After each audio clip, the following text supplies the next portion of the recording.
Le conte de la femme source de vie.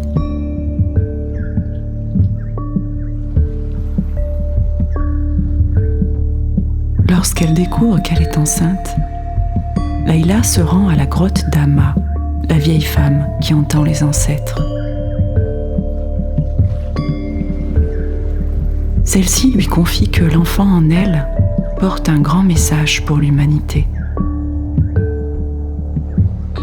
Dans son chemin vers le monde des vivants, il traversera une grande épreuve, sa propre naissance. Layla décide de tout mettre en œuvre afin de préparer la venue de son fils. Quelle est cette épreuve qu'il doit vivre ? Est-il en danger ? Ce mystère l'accompagne quotidiennement.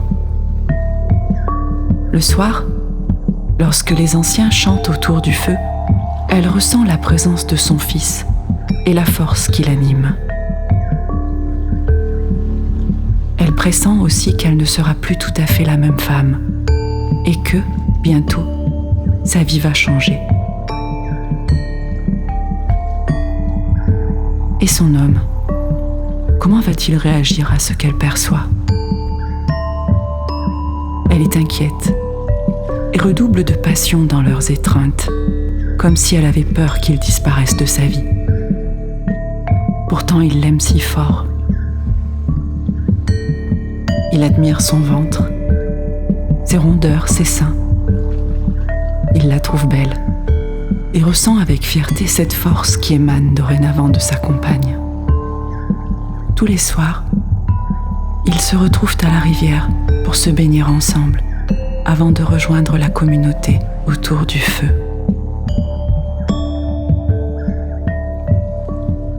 L'eau est son élément.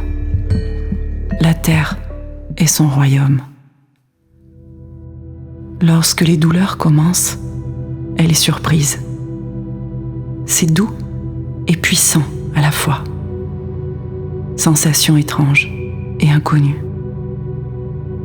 Elle a envie d'être seule. Elle va voir la vieille Ama qui la suit discrètement. Elle s'installe au bord de la cascade, pas très loin du village, là où elle se sent si bien, au cœur de la nature qui la rassure, sa terre. Et tout à coup, l'eau s'écoule de son ventre. Maintenant, elle comprend l'épreuve de son fils qui est sienne aussi. Son ventre est traversé de 1000 lames qui semblent la déchirer de l'intérieur. Mais elle ne saigne pas. Elle devient la louve qui hurle le soir. Elle devient la terre lorsqu'elle s'allonge sur elle, épuisée. Elle devient la source lorsqu'elle se glisse dans l'eau et qu'elle flotte, enfin attendrie. Elle devient l'arbre lorsqu'elle s'accroche en râlant à sa branche. Son corps n'est plus que son grave, sueur et douleur. Son fils se fraye un passage et soudain, elle a peur. Pourtant, Ama ne bouge pas. Layla crie, pleure et supplie la vieille femme d'implorer les anciens et de la libérer de cette épreuve. Mais cette dernière reste assise, les yeux clos. Layla devient furieuse. Puis, impuissante et épuisée, elle se laisse aller. Peut-être que les dieux réclament son sacrifice pour que son fils naisse et réalise sa grande œuvre.